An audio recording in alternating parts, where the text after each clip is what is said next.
Welcome to our Friday's broadcast of the Gospel Truth. Today is the end of my teaching that I've been doing for 4 weeks on how to stay full of God.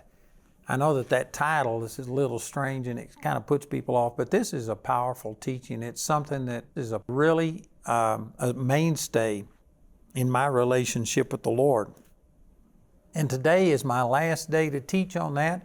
So it's the last day I'll be offering this product. I've got this 200-page book entitled Discover the Keys to Staying Full of God. I've got this little booklet that is a 50-page summary of this larger book. We're offering the book for a donation of any amount. We are offering this little booklet as free gift to you. And then we've got CDs, DVDs, a USB, and a study guide. A lot of material. We'll be giving out the information at the end of our program. And remember, today is our last day to make this offer over television. I've got a lot of things I want to share today, and I just hadn't got a time to go back through everything I've been saying, but it's really important. And I would encourage you to please get hold of this. You know, if you want to, you can go to our website and you can actually download all of these television programs free of charge or listen to them on our website. You can get this material at absolutely no charge. There's no reason for you not to do it. I'm making it as available to you as I possibly can. And I would really encourage you to take advantage of it. So I've been teaching this week about the fourth thing that happens that blocks the flow of God to a person or through a person. And that last thing is that their foolish heart becomes darkened. This is out of Romans chapter 1, verse 21. It says the first thing is they don't glorify Him as God. The second thing is they aren't thankful.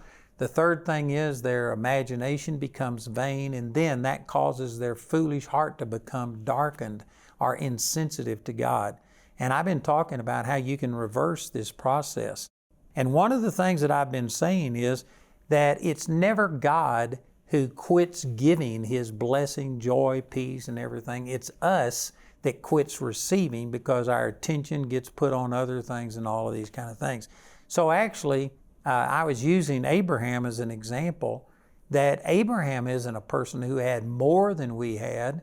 He had less than we had, less unbelief. It says he considered not his own body now dead. The problem with us is we do consider ourselves and our inability and our weaknesses. But Abraham, he was just focused on the promise of God. So shall your seed be. And because of that, he was focused on that, and he didn't look to the right or to the left. He didn't take into account what everybody else had to say. So let me give you another example of this. This is out of the 17th chapter of the book of Matthew, and this is where Jesus and 3 of His disciples had just been up on this mountain, and He was transfigured before them. Moses and Elijah came and talked with Him, and then a glory cloud came over them, and they heard an audible voice of God. They had just had this mountaintop experience. They came down, and there was a man who had brought his son to the remaining disciples. There were still 9 disciples that were at the bottom of this mountain, and he brought his son to get the demon cast out. I'm using the King James, and the King James said he was lunatic. This isn't necessarily talking about that he was out of his mind. It means that he had seizures. And if you read this same thing over, and I believe it's Luke chapter 9, it is that when the boy was brought to Jesus, he had a seizure and fell on the ground. And the father said that sometimes he falls into the water and sometimes into the fire. So it was describing some type of thing like what we would call epilepsy or some type of a seizure. And the disciples could not cast the demon out. So Jesus did it for them. And after the crowd had left and after this whole thing was over, they came to Him. And here in Matthew chapter 17 and in verse 19, it says, Then came the disciples to Jesus apart and said, Why could not we cast him out? And you know, this is an excellent question, because there's many people today that don't believe that miracles happen. They don't believe that there are demons, or if there are, they are all in some village in Africa someplace. It's certainly in these developed countries there aren't demons. I'm not sure that there aren't more demons in our developed country than there are in some of these African villages. But anyway, if they would have believed that there aren't demons or that we don't have a power to do that miracles don't happen today, like so many religious people believe. If that's what they were believing, they wouldn't have had this question. But they did believe they could cast out demons, and if you were to turn back to the 10th chapter of the book of Matthew, you'll find out that they had already gone out and had cast demons out, and they came back saying, Lord, even the demons are subject unto us. And they didn't have a single question about why didn't it work every time. So by the virtue of the fact that they didn't have a question about it, it's implied that they had seen demons cast out and they'd seen it work every time. But this time, they didn't see the proper results. Jesus had to do it for them, and they're saying, why didn't it work? Sometimes people who believe in the miraculous power of God have more questions than the religious people that don't believe that miracles happen today, because they aren't expecting anything, so they're never disappointed. But if you are expecting to walk in the supernatural power of God, it can wind up causing more problems or more questions on the inside of you than people that don't believe that we can live a miraculous life today. So they asked this question, why couldn't we cast him out? And in verse 20, Jesus answered and said unto them, because of your unbelief. You know, I am not a King James only guy. I use other translations. I use the NIV, the Amplified, Young's, just all kinds of stuff. I look at all kinds of translations. So I am not a King James only guy, but I do believe the King James is the most accurate. And some people just can't figure out that thou means you. That's too big of a step for them. It's not a problem with me. I was raised on it. So anyway, I'm not criticizing other people, but I am saying that I believe the King James is the best. And I just want to point out that if you're using the NIV, it says here that the reason they couldn't cast it out, he said it's because of your little faith. And that is absolutely wrong. And you can tell it's wrong because the rest of the verse goes on to say, for verily I say unto you, if ye have faith of grain of mustard seed, you shall say unto this mountain, remove hence to yonder place, and it shall remove, and nothing shall be impossible unto you. If it was like the NIV said that it's your little faith that's the problem, then the rest of this verse wouldn't make sense, because he talks about if your faith is as little, as small as a grain of mustard seed, that's more than enough to see a mountain cast into the sea. So the problem wasn't little faith, the problem was unbelief.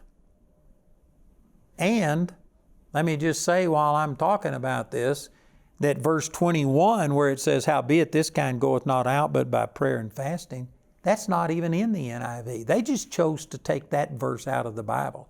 There's 6 places that I can show you that the NIV just took the scriptures out. They didn't think enough of it to even put the scriptures in there. I don't know what the logic for that is, but that is wrong, wrong, wrong.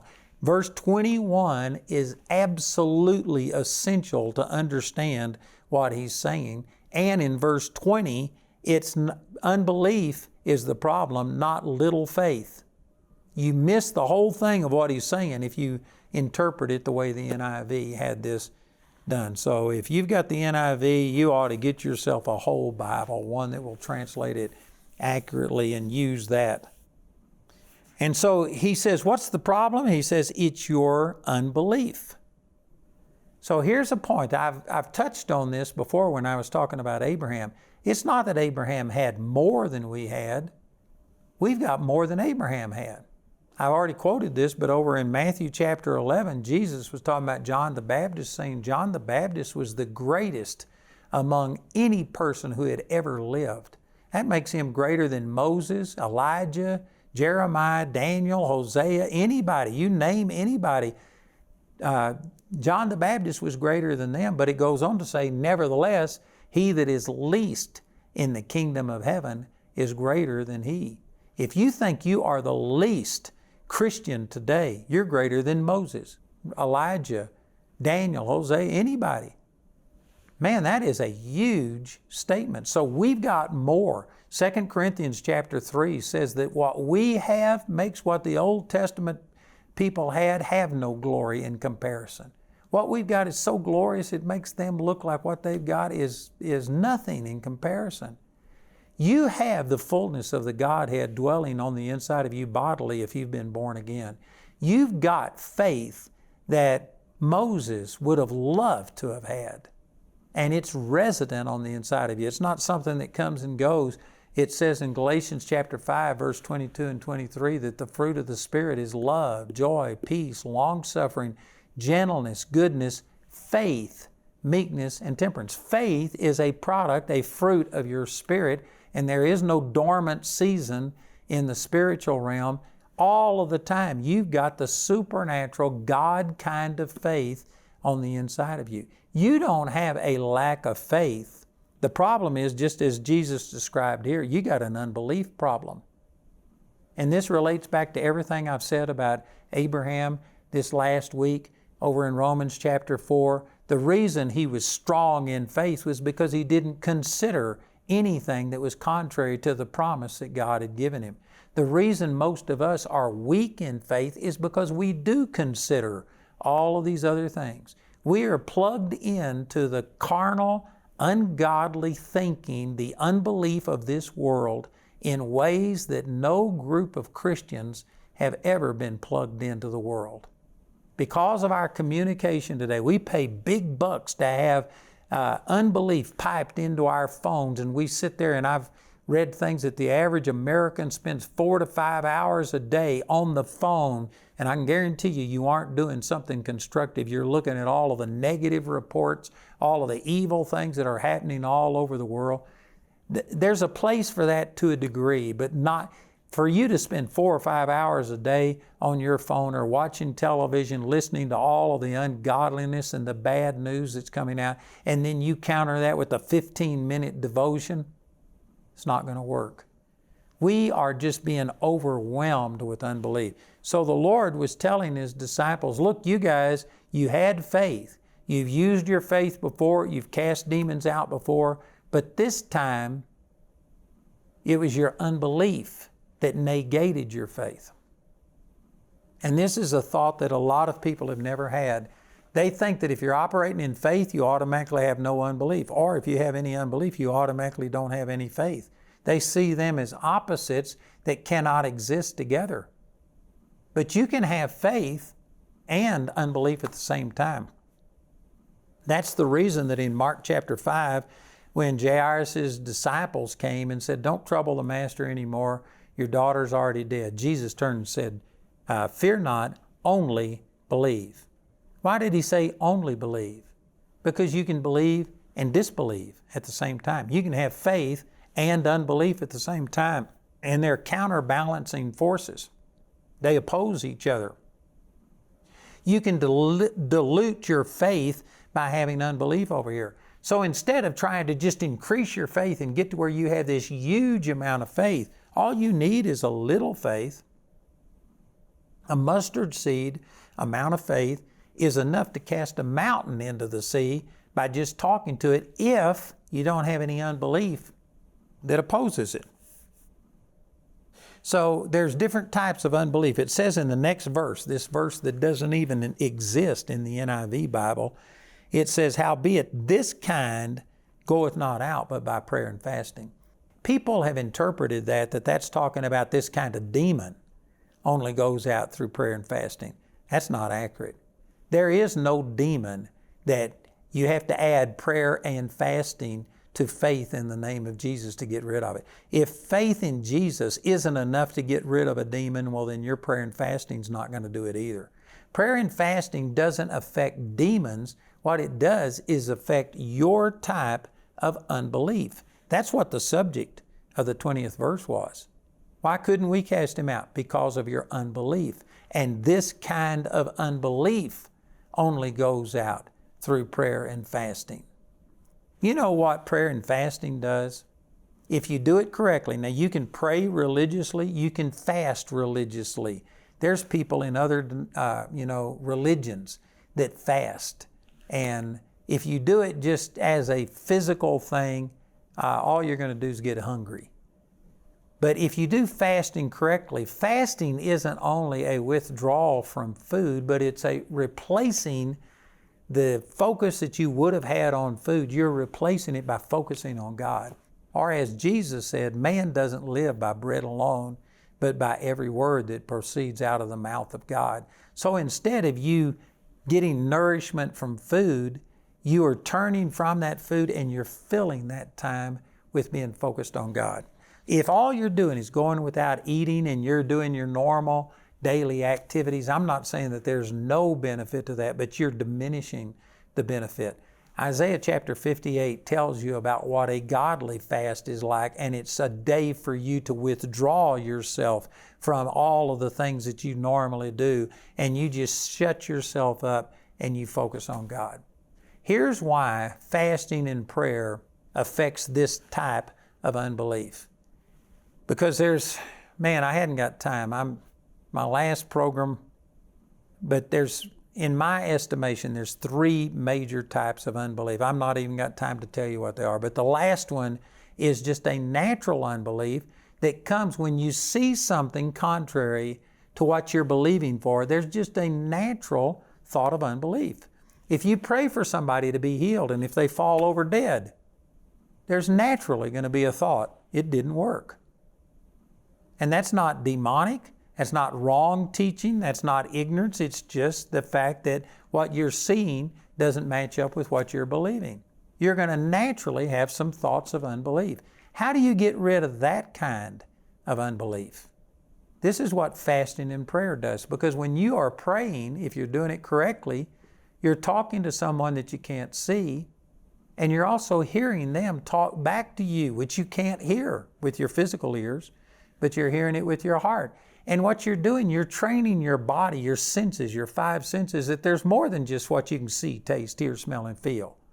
There's also the unseen realm. You know, it says in Hebrews chapter 5, verse 14, that strong meat belongs to those who by reason of use have their senses exercised to discern both good and evil. It says that you have to exercise yourself to discern spiritual things.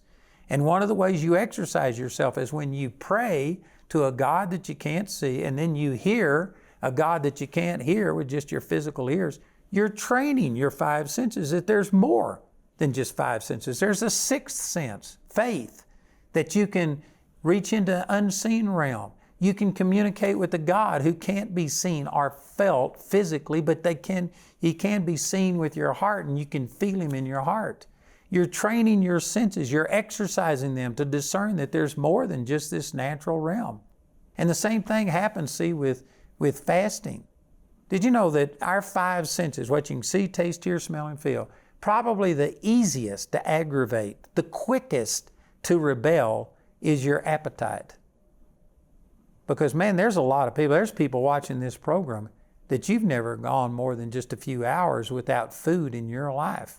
If you were to miss a meal, man, you start getting cranky, irritable, gripey. You start having headaches. You feel weak and flush and all kinds of things. Your body is addicted to food. Now, we all need to eat. I'm not saying that we don't eat, but you don't need to eat 3, 4, 5, 6 times a day the way some people do. Matter of fact, the medical profession will actually say fasting 1 day a week is actually good for you. It purges your body of all kinds of toxins. You do not die by noon the first day if you go on a fast. Your body will tell you that you are, but you know what? If you just determine, no, your body says, I'm hungry, feed me or I'm going to die. You say, no, we're going all day without any food. Your body will rebel. I'll never make it. I'll be dead by sundown. Truth is, you won't. You won't die if you go 1 day without food. And so you start bringing your body into subjection to your spirit man and saying, look, I'm not going to live by bread alone. I'm going to focus my attention on God. The Word of God is going to sustain me. And your body will rebel and say, I'll be dead by sundown. So you say, all right, we'll go 2 days. And your body will say, I'll never make it 2 days. You'll say, we go 3 days. And your body's going to learn that if it's going to survive this thing, it better shut up and submit. And did you know after you fasted for a brief period of time, you can actually get to a place to where your hunger just leaves. You get to where you don't even feel hunger anymore. It's like you could go forever without eating. Of course, that's not true. Over 40 days, your body literally begins to die if you go over 40 days on a fast.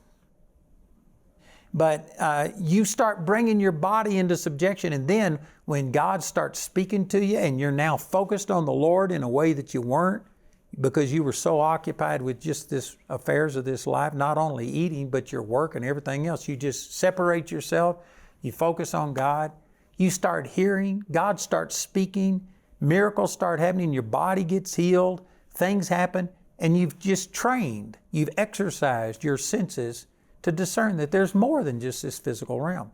So then, when you pray for something like a demon to come out of this boy, and instead of it looking better, he falls on the ground and wallows and foams at the mouth, you've already exercised yourself that, hey, there's more than what I can see. And you can continue to stand in faith and let your little mustard seed amount of faith work, and you discount this unbelief. But if you have never told your body, that body, you get in line. Your feelings, you get in line. Thoughts, you get in line. You follow what I'm saying. Instead, I'm not going to go by what I see. If you've never fasted and prayed like what I've been describing, and you say, body, in the name of Jesus, I don't care what you feel, you're healed. Your body's going to say, pardon me, when's the last time you ever told me anything? I tell you what to eat, when to eat, how much to eat. You haven't ever given me any instruction. Your body will rebel, and those 5 senses will be more moved by what you're seeing than what you are by believing. But if you fast and pray, it will cast out this kind of unbelief. It will get to where your senses know that there's more to it than just the physical realm. You know, I've seen my son raised from the dead. I've seen my wife raised from the dead. I've seen God supply financial miracles. I've seen people's lives changed. I've used my faith, and I have trained my 5 senses that there's things going on in the unseen realm, out there and in me, that I can't see or feel. And so when I don't see the results that I'm wanting, it's easy for me just to default and say, oh, well, it's, happening in the unseen realm. In due season, I'll see if I faint not. And I can continue in my faith and just let my little mustard seed amount of faith produce the results. But people that have never spent time praying and never spent time fasting, they'll try and bring their body into subjection, and it'll rebel because you don't ever control your body. Your body controls you.